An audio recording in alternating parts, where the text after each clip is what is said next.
Sportageous. Sport gets smarter. Hello, everyone. Welcome to another episode with us here today at the Sportageous videocast.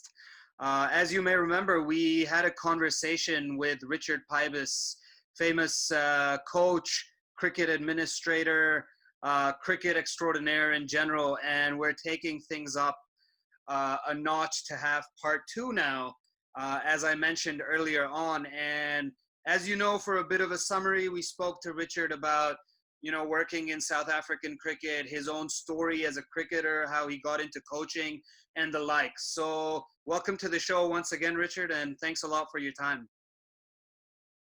Pleasure, Shane. Good to be here. Look, Richard, I wanted to start off or continue on, I guess, with a little bit about what came after our discussion last time, which was your stints in the subcontinent. So the 99 World Cup, joining Pakistan, the cricket team as a coach, how that came to be, and I guess what that experience was like, because I believe you coached there a fair few times, if I'm not mistaken. Yeah. I worked with Pakistan initially in '99, beginning with the World Cup. That was a great experience, other than the day of the final. Had a lovely rapport with the guys in the team. They were great fun to work with. They played incredible cricket. Played very poorly on the day of the final, which was a really, it was a lesson for me. It was one of several lessons. Coaching, you can be great in the semi. It's all about turning up finals day.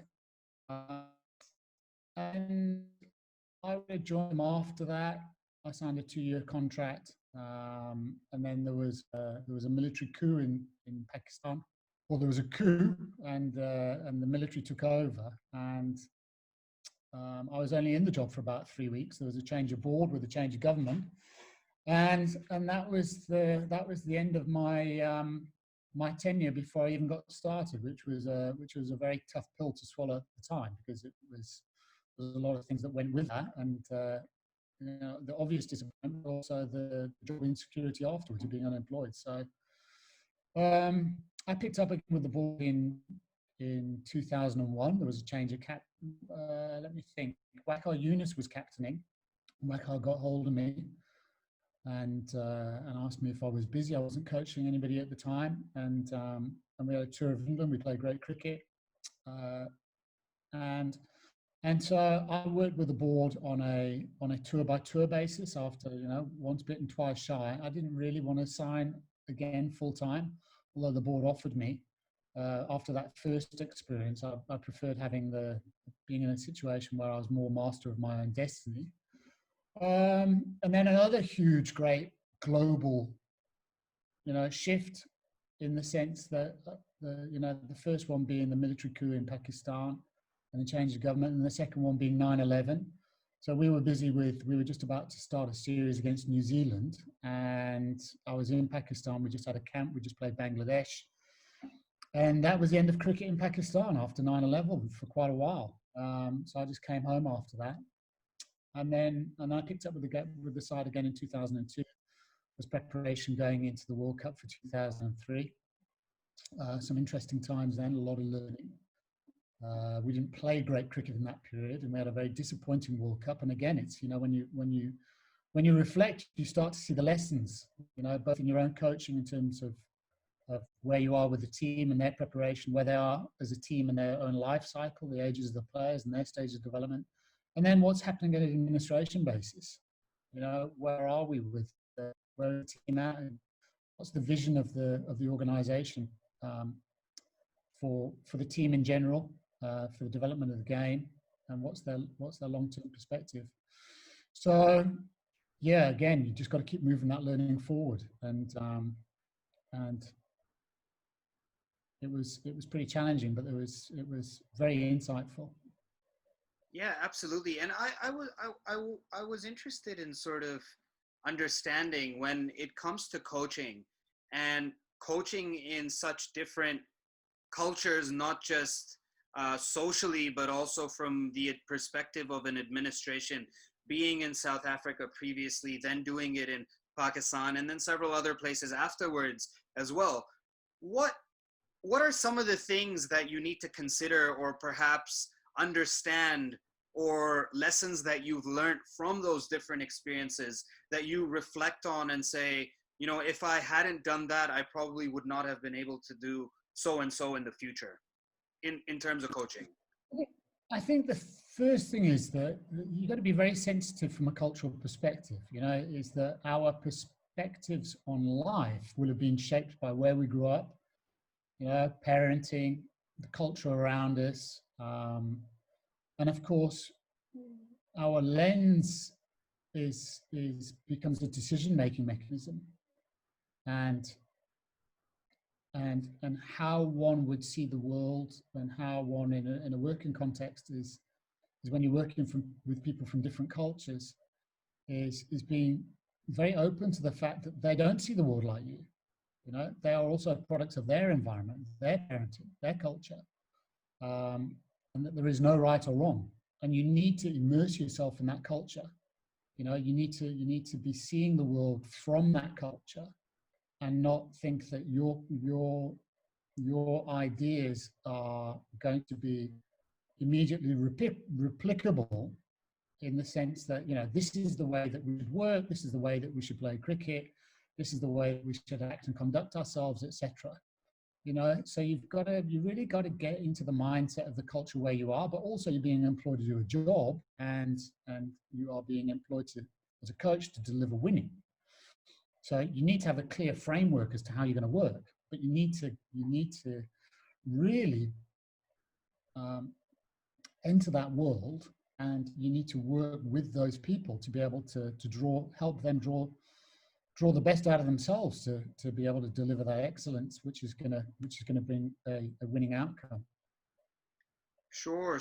Absolutely. That's really interesting, because then, of course, in your career journey, you then eventually, after Pakistan, coached Bangladesh, and this was an up-and-coming Bangladeshi side. Some of the current stars today were in that team, and quite young at the time, if I'm not mistaken. You go into that. What is that experience like? What happens there? One, from the perspective of your story, but then also having had that flavor of, as someone from originally from the subcontinent, I can say that flavor of the subcontinent, having had that experience. Could you tell me a little bit about that? Yeah, look, I think we end up bringing ourselves to the work that we do. And I was very fortunate as a kid to move from the northeast of England to Australia, and then move back again to a different part of the UK. So that's quite a lot of cultural adjustment to do at a young age. But to spend enough time in those different communities to become sensitive to the fact that people are very different. We might process the world in a reasonably similar way, but our lenses are colored by those different experiences. And then working in South Africa, when you've got so many different communities and that need to come together to be able to, get on, to be able to work together in the economy, play together in sport, whatever the cultural expression is in music, whatever it might be, people need to work together. And it's incredibly exciting, because when cultures meet, that's where the electricity takes place. So I think going to places like Pakistan and Bangladesh, it was very insightful and really opened my eyes. But I think I in many respects, I think those changes, that traveling had opened me up to that.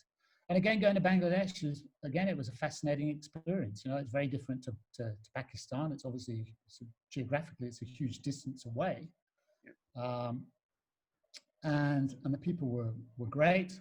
I really enjoyed it. I had a misunderstanding with the board around the terms of the contract, which was ultimately led to me not continuing with them. But working with the players was fantastic, and they were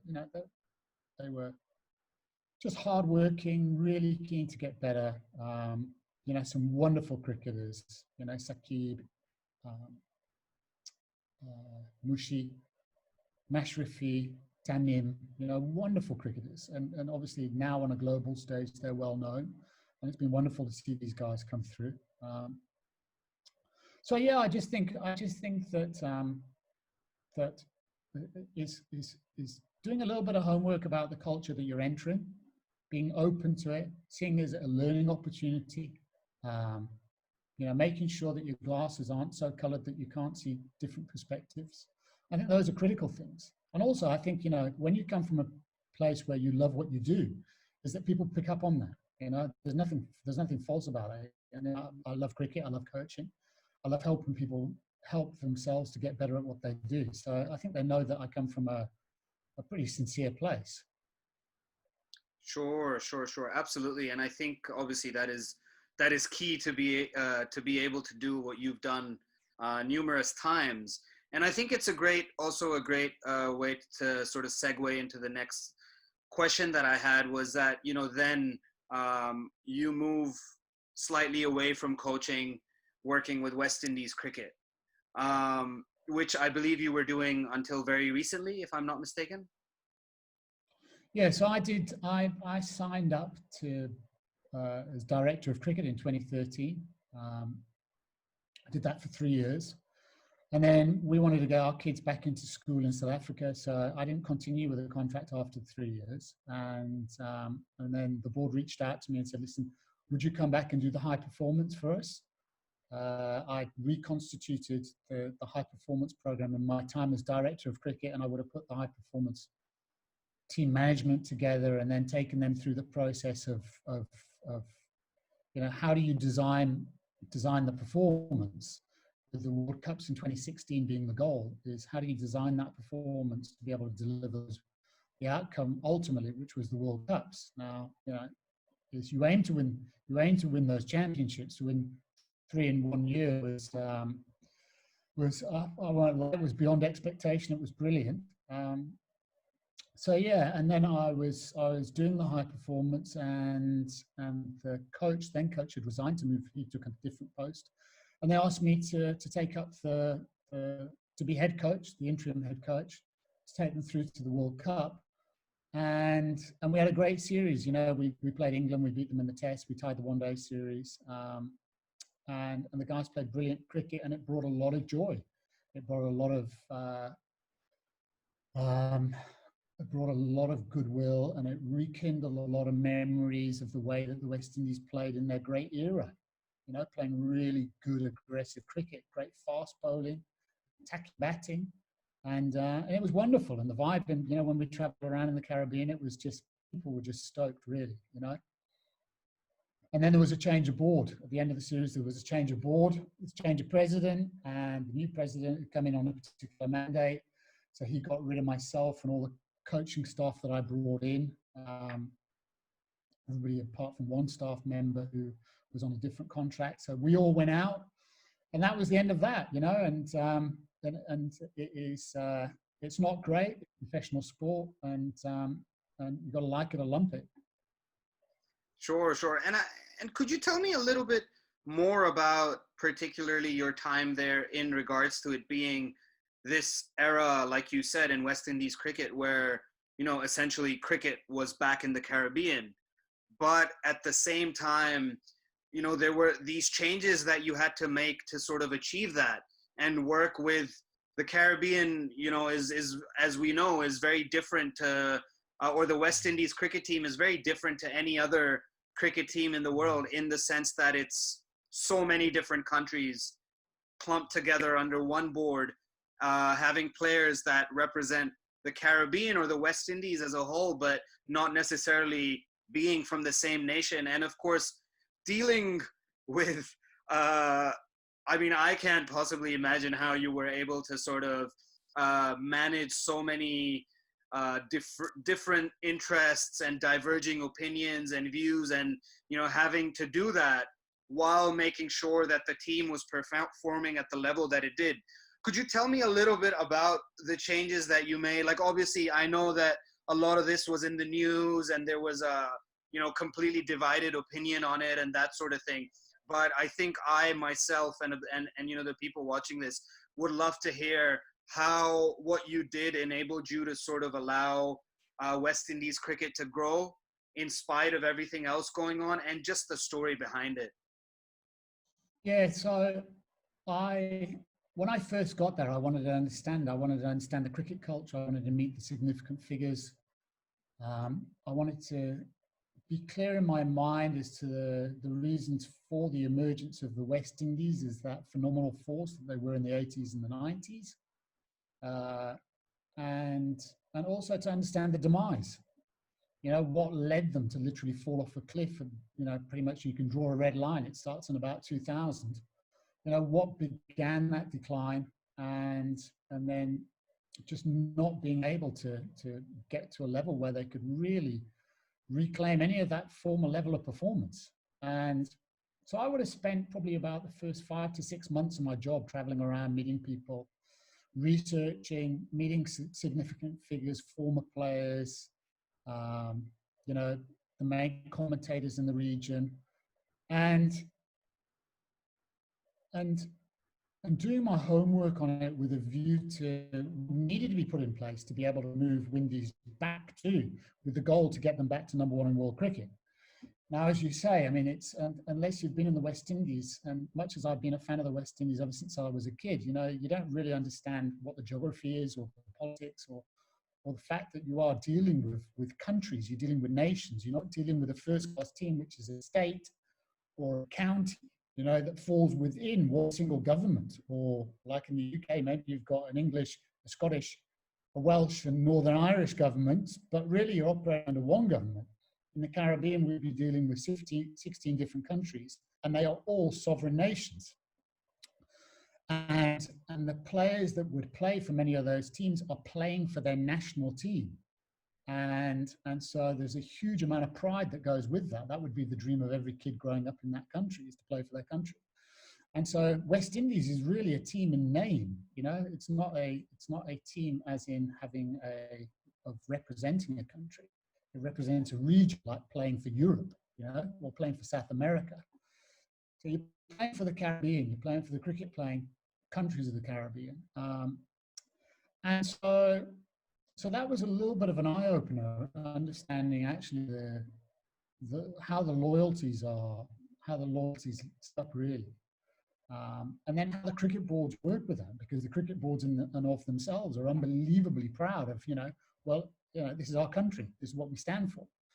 And ultimately, you want all of those countries and all of those sides to be looking up at the West Indies flag and saying, right, let's make decisions which are in the best interest of West Indies cricket. And of course, there are just a lot of different decisions which are being made, and a lot of the decisions are being made on the basis of, you know, potentially what is in the best interest of my country rather than the West Indies. So, yeah, so there's a lot of, you can't get past the politics. You know, the main goal is to actually develop teams that can win. But you've got to be, again, I'm going to use the word again, you've got to be sensitive of what's happening on the ground. And I proposed, after doing, you know, a lot of research, I had a proposal for the board in 2014, which was a restructuring of the game in the Caribbean to make it fully professional, which it wasn't. The only fully contracted players were the 15 contracted players of the West Indies. The other guys were on almost like seasonal contracts where they actually didn't play much cricket. So we moved to a system where we had 120 players on full contracts, which is 120 jobs actually, which is, you know, from an employment point of view, is in other countries they would say, well, that's absolutely standard, but of course it wasn't in the West Indies. And you aren't going to produce excellence unless you've got players, male and female, who can train full time. So we moved to that model, and the goal was to have full-time support staff for those first-class setups as well. And to standardize that, have it like a franchise team where you have a cap on the amount of players a team can have, you have a cap on the budget that you can expend so that you can control that. And you standardize it with a very particular pathway to produce excellence in the system. And for those players to feed not only into the West Indies team, but to come through the West Indies high performance program. So I looked at the high performance program, and and I didn't agree with how it was structured. And having run these programs in South Africa, and having brought players through who would go on and be great players for South Africa, you know, I would have been doing that for a long period of time, and I was pretty clear on what we needed to put in place. And I worked with the High Performance Committee, and they approved that, so changed the program, and then we put together a high performance management team to be able to start preparing for those World Cups in 2016. We prepared for those. And the staff, so the management staff worked with individual teams, and they went off and prepared their players. And we got that great outcome. We got that incredible outcome in 2016, winning the 3 World Cups under 19 women and the men's World Cup in the white ball competitions. But, you know, that was a long way being off where I would have liked to have seen the team, to have seen those representative teams in terms of the men and the women moving up the rankings, you know, in Tests, ODI and T20. And many of the players in the men's game they played the franchise tournaments around the world. That was the primary format which they decided to play. You know, some of the best T20 players in the world, very well traveled, hugely experienced. And so the T20 side would be a formidable outfit. But in the other formats, they wouldn't be. So one of the things that went with the changes in the game was to make sure that we were playing more cricket. You know, is to be playing at least double round cricket in 4-day cricket, to be able to get 10 games in a championship, to be able to, where possible, is in the 1-day competition, pretty difficult to run it, because it's not like in the UK where you may be going from London to Birmingham for Surrey to play against Warwickshire, or in Australia, you know, New South Wales might fly up to Brisbane for a game against Queensland. Is you just can't do that in the Caribbean. It's just way too complicated. So you have to bring teams together to then play in a hub. And so just with the 1-day cricket is we'd operate out of 2 hubs, and the first class teams would play together, then play double round. So we were getting more cricket into them, and then you go into semis and then the final. Which started to work better because you need to expose the players. You need to give them more 1-day cricket or format cricket. You need to give the selectors more opportunity to see these players and be able to judge them. And then out of that is then you can start to filter the players and see who can produce over a period of time. And, you know, when I arrived, they would be playing the 1-day competition would be 5 games. And the year before, we had some teams that only played 2 games. And so the West Indies selectors are effectively trying to select players, judge players of 2 1-day games in a whole year, which is, quite honestly, it's impossible. Yeah. So we got to double round for, you know, in the 2 pools. So it wasn't where I wanted it to be. Ideally, I'd like us to have had at least 10 games, but we moved up. You know, by the time sides would get to a final, at least they potentially would have had 8 games. So that was a work in progress. And again, the thing in the Caribbean, it's just got to be the most expensive place in the world to be able to run cricket, because everything operates in the US dollar. So you've got local currencies which would not be anywhere remotely as strong as the US dollar, but everything's in the US dollar. And so, you know, against the pound, the Australian currencies, New Zealand, you name it, you know, is those currencies will stand on their own. But when you are spending dollars and you are having to fly over such an extensive region in an area where is main industry is tourism, and you are playing in the high season in the tourist season, and you have to stay in hotels which are commensurate with the playing standards with the Players Association, is you are in hotels paying dollars, and everything is just off the charts in terms of expenditure. So there are a whole host of challenges. So, but as we saw in 2018, beating England, you know that potential's there. It really is just about the setup working properly, and getting the administrators, you know, being clear on what that looks like and supporting that. And yeah, I don't want to go into the politics of it, but you know, we've seen the potential. It's there. It's just about the consistency. Mm-hmm. Absolutely. And I guess moving on to a bit of a the lighter side of things, non-political side of things, perhaps. Let's just to finish things off, Richard, tell me a little bit about what you're up to now. You're obviously doing a doctorate, and you've also got your own coaching platform called Cricket Lab. So I'd love to hear about what you're busy doing on both those avenues before we conclude. Well, I've been finishing up a doctorate, which I would have been busy with the last couple of years. That would have been on the back burner when I was doing the coaching and the high performance. The last year I've been busy with it because I've had the time to dedicate to it. So that would have been on coaching and performance, and that would have really been unpacking, what goes into excellence in performance, and understanding that, and the fact that it's universal. It's, I may be working in cricket, and that might be the technical discipline, but it's actually what are the principles behind that. So that's been a fantastic learning experience, and I think I've got some what I think are strong conclusions out of that, which I'm going to be sharing in my work, and also, the doctorate becomes a published document. And in 2009, I set up a website called Cricket Lab to be able to share coaching expertise. Primarily, to begin with, it was for players, and I would have been coaching for a long time, and I'm going to be pretty frank about this. I would have seen a lot of players let down by very poor coaching. And I wanted to make sure that players, wherever they were in the world, and particularly for players who don't have access, they may not have they might not come from an economic background where they could have access to great coaching in either a school, a club. I